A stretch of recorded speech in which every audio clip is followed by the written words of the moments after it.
I think people just like seeing friendship. I think people like seeing people who just drive each other up the wall, but at the same time, it can't live without each other. Martin Freeman. Yo, guys, what is going on? It is bright and early on this Wednesday, August 5th. Now, this is our second ever NFL player breakdown. If you guys wanted to watch that first one, really exciting video about Jamal Charles, who I think we all agree is one of the more underrated or underappreciated backs in NFL history. Today, we decided to take a different approach, but something that we found just as exciting, similarly dominant career, but another great player, and we have big things in store for you today. So today we are going to be looking at the career of Calvin Johnson, otherwise known as Megatron. So Calvin Johnson, the Detroit Lions receiver, was one of the best of his generation. He was a freak of nature. He was built. He was huge. He was really big. He was strong. Had a huge vert. He could easily jump up and catch over, even with safety help. He was just truly a freak of nature in that regard. And he was one of the best, posted some of the best numbers in the 2010s as a wide receiver. And he had a short-lived career, but there are some really notable moments that we are going to look at as we discuss him today, especially his amazing 2012 season. Yeah, so to start off, we're going to be looking at his childhood and then talk about his college career and then his success in the NFL. And also, his life after retirement was pretty notable as well. So starting with his childhood, he was born in Newnan, Georgia. It's a small town. There were some NFL alum there, Will Lutz, Alex Ogletree, then some other, notable people.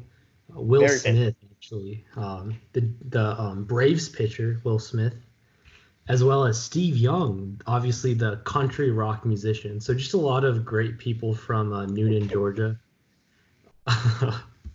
But, Calvin Johnson, he hit 6 feet in middle school, which is it's kind of crazy. It's kind of crazy to think about. In 10th grade, I hit 5 feet.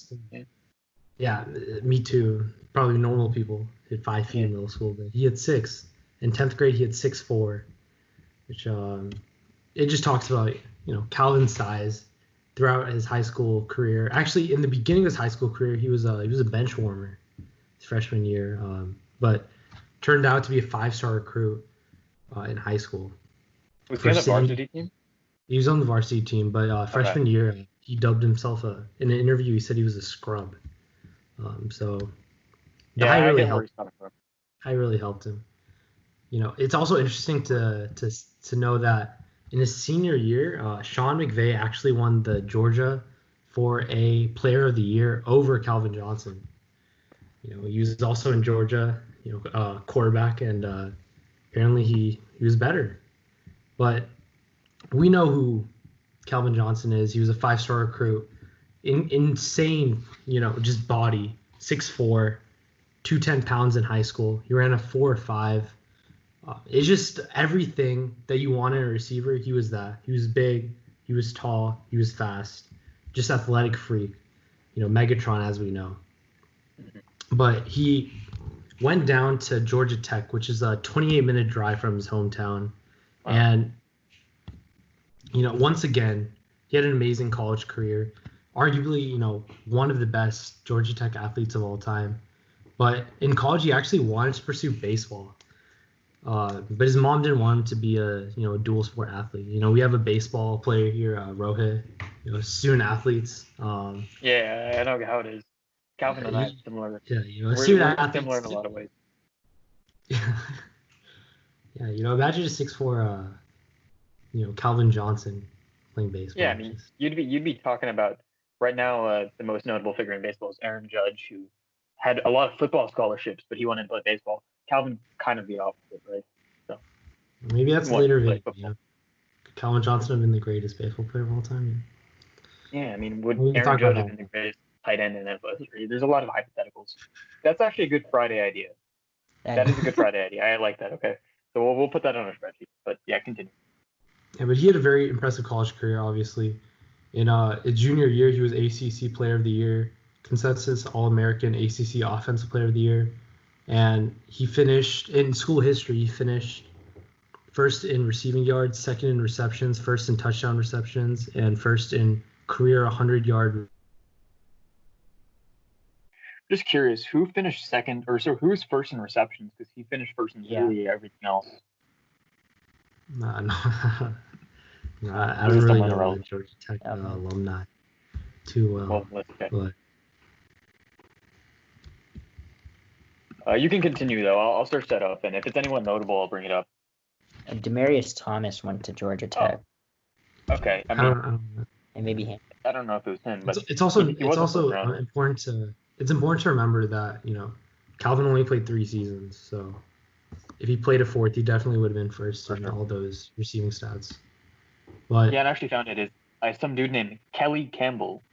Kelly Campbell, we all know Kelly Campbell, one of the better receivers in NFL history. When I search up Kelly Campbell to get a background, I actually find an Irish actress named Kelly Campbell. Maybe that's the leader in what was it? Receptions. Maybe she was the leader in reception. Yeah. But anyway, this guy didn't really play in the NFL. He went undrafted. But okay, that's beside the point. Yeah, but coming out of college, Calvin was Calvin. It was what you expect from a guy like him. Amazing stats, amazing build, obviously. And from a lot of scouts, he was looked at as the number 1 prospect. But in the draft, Jamarcus Russell, one of the bigger, if not the biggest bust in NFL history, went above Calvin, actually. Calvin dropped to 2, going to the Lions. The Lions franchise has always been disappointing, bad, never improved. Just you can always say more about how bad they are. Yeah. But even this pick had a lot of criticism behind it because the past 4 drafts, they picked receivers in the first round, or 3 of those drafts they picked receivers. So there was a lot of tension behind at this point in the Lions franchise. A lot of unrest from the fans. So Calvin Johnson was one of the last hopes they had. But Calvin, he came in and then he held out for 8 days and then eventually signed the biggest Lions contract. And I think that's pretty impressive. Right? At the time, he signed the biggest Lions contract in history, and then also the biggest wide receiver contract in guaranteed money. And quick context, that different CBA, so there was no restrictions, I believe, on how much a rookie could get paid. That's why you see guys like Calvin Johnson and Sam Bradford got paid a lot of money. Now it's different, obviously. Yeah, but this really shows how much the Lions valued Calvin. Straight away, he got a 6-year contract, I believe, $64 million. I think you said 54, right? $54 million, but it's just a huge contract for a rookie receiver. It's obviously a different time back then, but it was just insane to think about. Coming in, he wasn't exactly a starter somehow. I don't know how they signed a huge contract but didn't play him that many. I think he started 5 games, but finished with 48 receptions, 756 yards, 5 TDs. Very good rookie season. He actually reportedly afterwards, after he retired, he said that he took Vicodin for 3 months because of a lingering injury in his rookie season. So we'll be talking a lot about injuries and his, how later in his career it affected him and eventually led to his retirement. Going into the next season, 2008, one of the worst seasons in history by any team, other than probably the 2017 Browns. Lions went 0-16, first team since 1982 to be winless. And in this season, it was when Calvin Johnson became the stud that we know, the lead receiver, the alpha, all of those things. And it was because of a trade that led him to this role. He was actually, arguably the second receiver behind Roy Williams, who was later traded to the Cowboys for a first, a third, and a seventh. Just crazy to think about Roy Williams. Never heard of this. And so, random fact, 4 of the people we've mentioned so far, Kelly Campbell, Roy Williams, Will Smith, and Steve Young, if you search those guys, those people up, they're not the first people who appear for any of those searches. It's a bunch of kind of random characters. I thought that was just kind of interesting. Sorry. Yeah, so even through that, Calvin had an amazing season. Second year, 78 receptions, 1,331 yards, and 12 TDs. And another interesting stat was he had around a 30% target share on his team. And to put this into perspective, when I think of guys that have the majority of targets for their teams, I think of Michael Thomas last season, and Michael Thomas had 33% of his team's targets. So it's just crazy to think that a sophomore receiver would have these crazy numbers. Obviously, the team was trash, 0-16, but this is really when we see Calvin Johnson use his height, use his skills, use all those attributes, and just really perform at the highest level at the receiver position.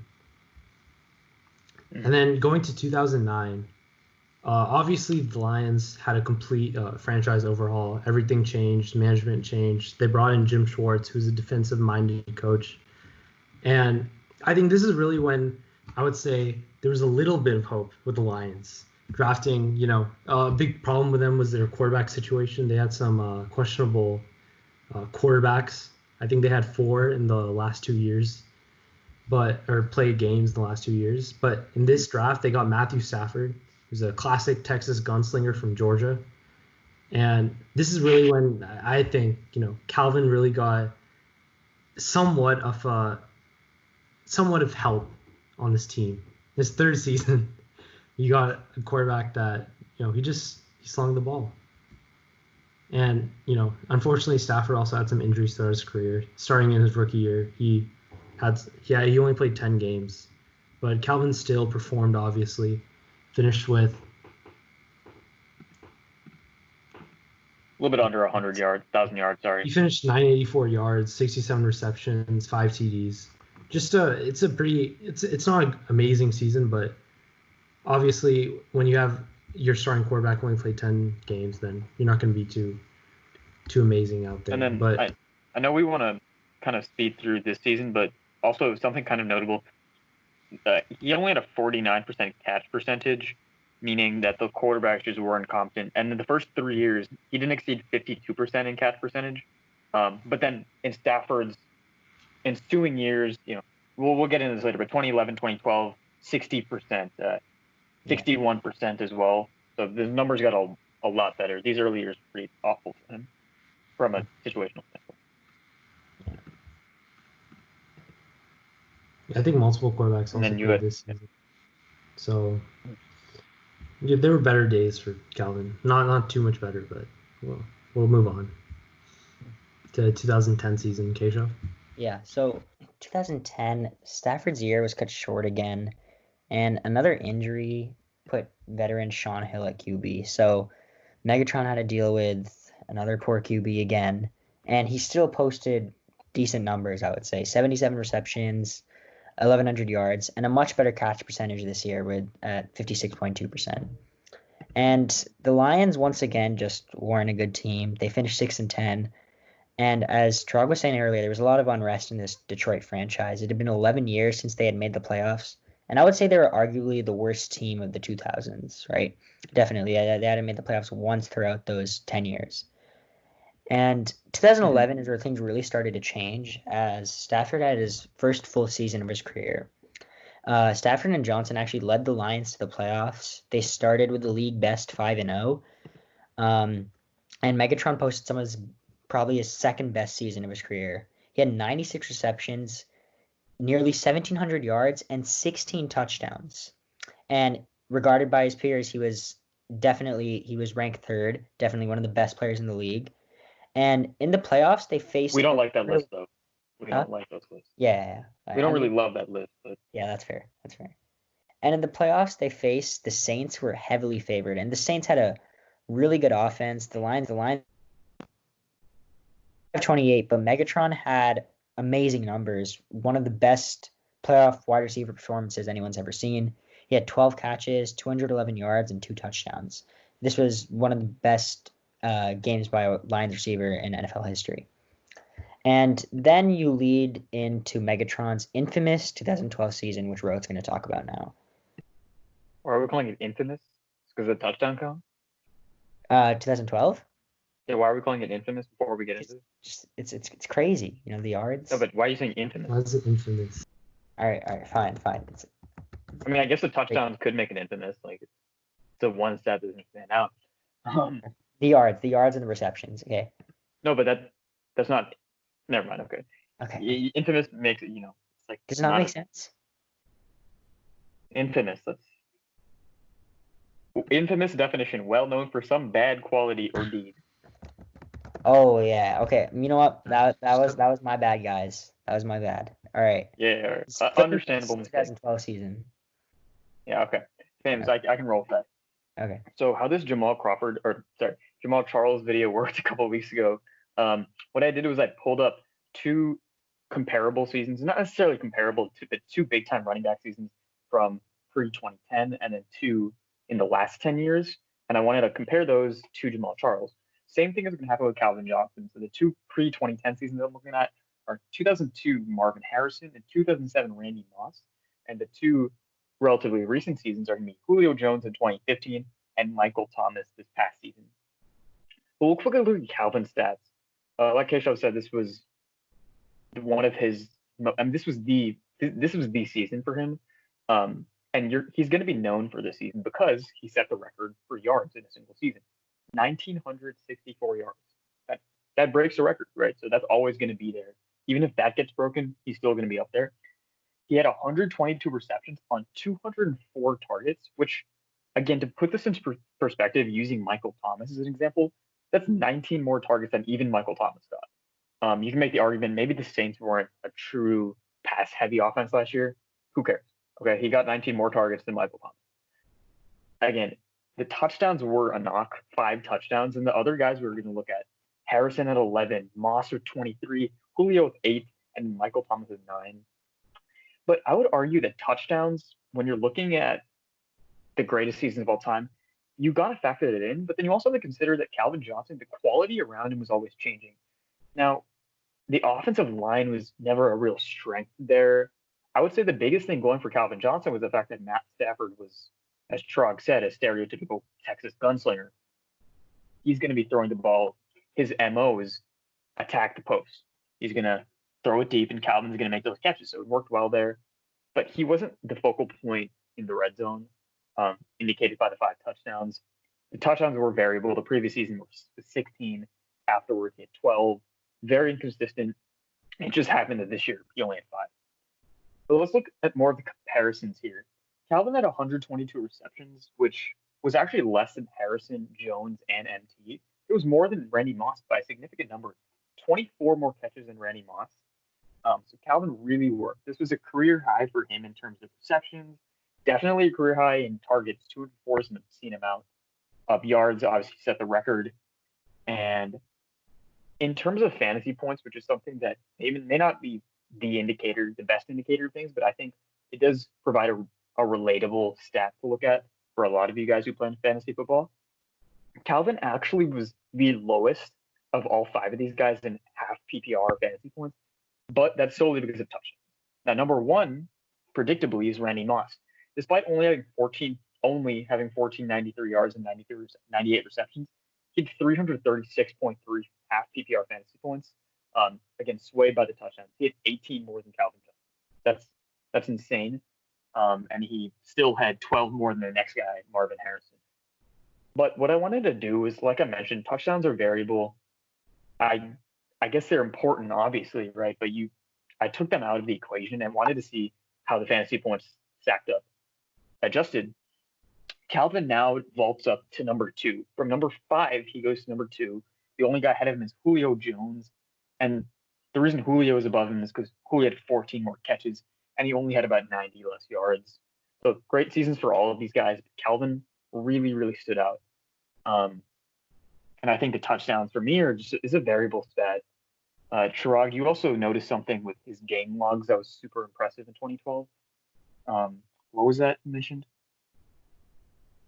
Yeah, so he had 5 consecutive games of 125 yards or more.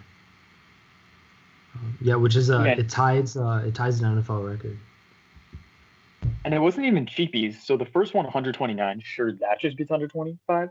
But then 207, 143, 140, 171. And in those 5 weeks, he scored 4 touchdowns. That's got to be the greatest 5-game stretch in NFL history, at least from a wide receiver. If he was able to produce at a more consistent rate in terms of the touchdowns, like he went, I believe, 6 weeks. He went 5 weeks before that without scoring a touchdown. And he went another 4 weeks after this without scoring. If he could have just produced at a more consistent rate, he peaked at 1 touchdown, like in a single game. That was his highest. He never had a crazy touchdown game that a lot of these other guys had. Obviously, Randy Moss needed some of those games. So take away that part about it, and these yards. He had another game where he had 225, 2 games over 200, and he only had, in my opinion, 2 bust games, at least from a fantasy perspective, maybe 3. 5 for 54, 3 for 34, and 3 for 46. Those were the only ones where he produced less than 10 half PPR fantasy points. If he scored a touchdown, obviously that changes. Mm-hmm. And Megatron actually, he averaged around like 122 per game, right? And he was actually only the 3rd player in the Super Bowl era to average over 120 yards per game. So it was truly an amazing season. Yeah, and I would say, continue. I was gonna say that doesn't make sense because again, he set the record for yards, but to average that much over 16 games is really impressive. Yeah. Keshav, you said what, the 3rd or however many. Those guys obviously did it in less games, otherwise they would be up this high. So to provide that kind of dominance, take away those 3 games, and then you look at this and you're kind of, it's shocking. 72 yards was his lowest, 4th lowest. Mm-hmm. That's a pretty good game for anyone. Yeah, and recently Julio has had that trouble as well, where he just can't seem to get those touchdowns in like he at one point in his career. But it's also important to remember that Calvin really didn't have a second weapon on his team. It didn't seem like a lot of these other guys. I think you talked about Julio. He had Devontae Freeman. He had Sanu during that season. I think you talked about Randy Moss as well, right? Yeah, well, Randy had 23 touchdowns. Yeah. You talked about Marvin Harrison. But I mean, it seemed like Calvin didn't really have there's only 1 or 2 players that I can really name on that team in general that were in that offense. So, and they're not even that good. Like Brandon Pettigrew is not that great. Especially if there's only 1 target basically from the defense has to lock down. It's very impressive that he was able to get that many yards. Yeah, and like when you throw the ball that deep in jump ball situations, he didn't get that many run after catch or yard after catch opportunities. Yeah. There's a lot of jump balls, set them up really well to score. It just wasn't him who was finishing that stuff off, which is why I don't want to weight the touchdowns too heavily because he was putting them in great situations. Defenses were game planning him a lot better once they got that far downfield. And also, I'm assuming, when you're in the red zone, Megatron's going to be the biggest threat on the field. So it would open up opportunities mainly for the other guys, right? And I think you see the same thing with Julio as well.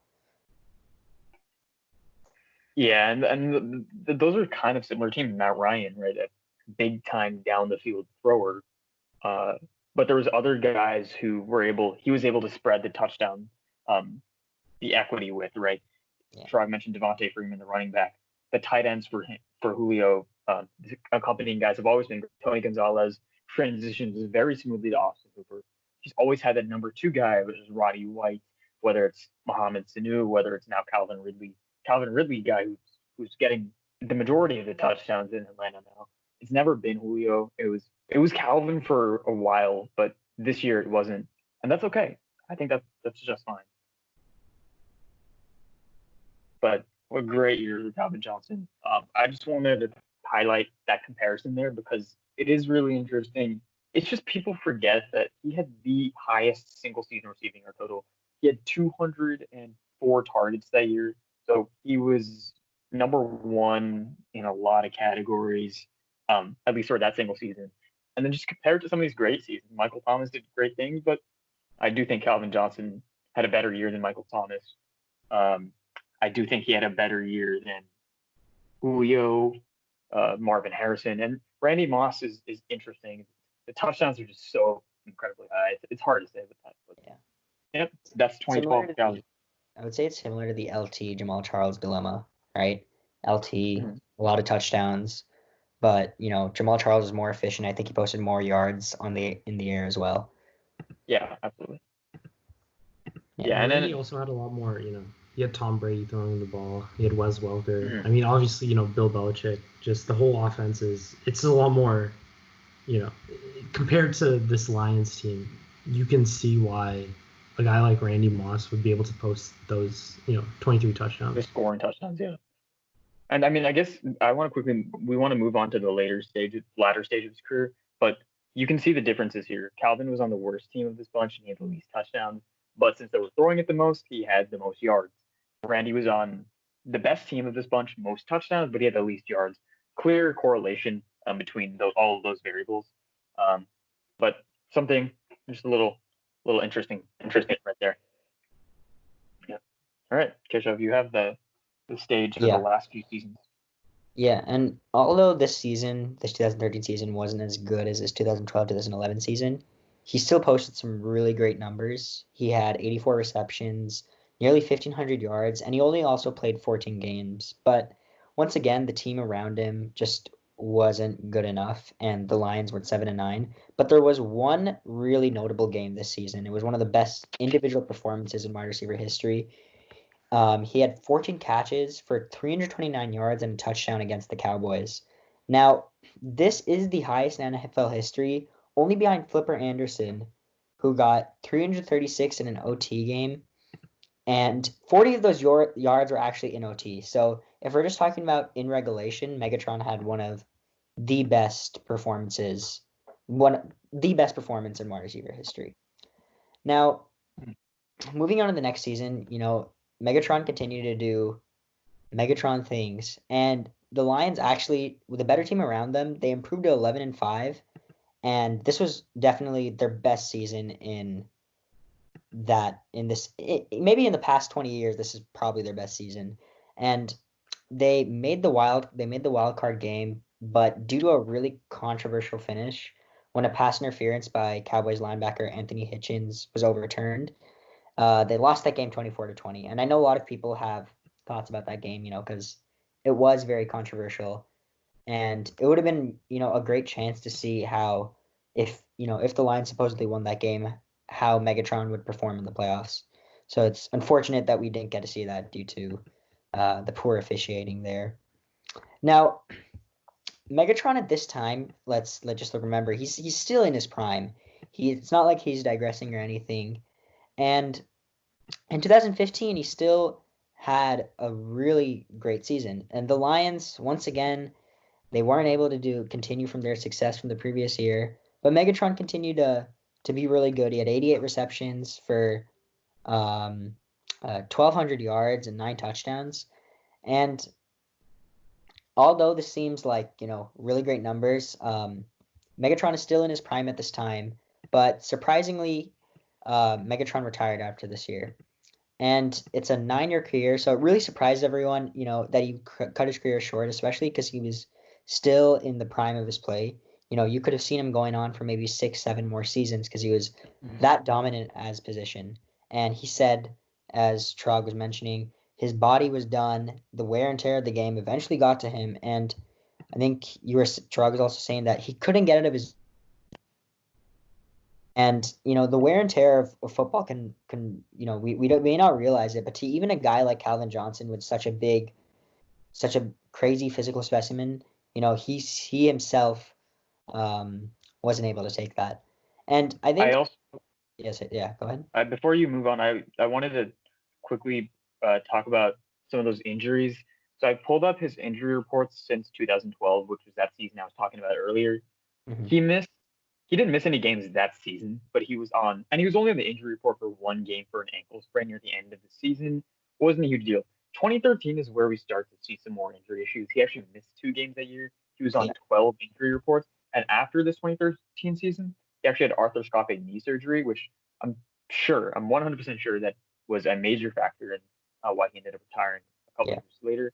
2014, he missed 3 games and he was on the report for 13.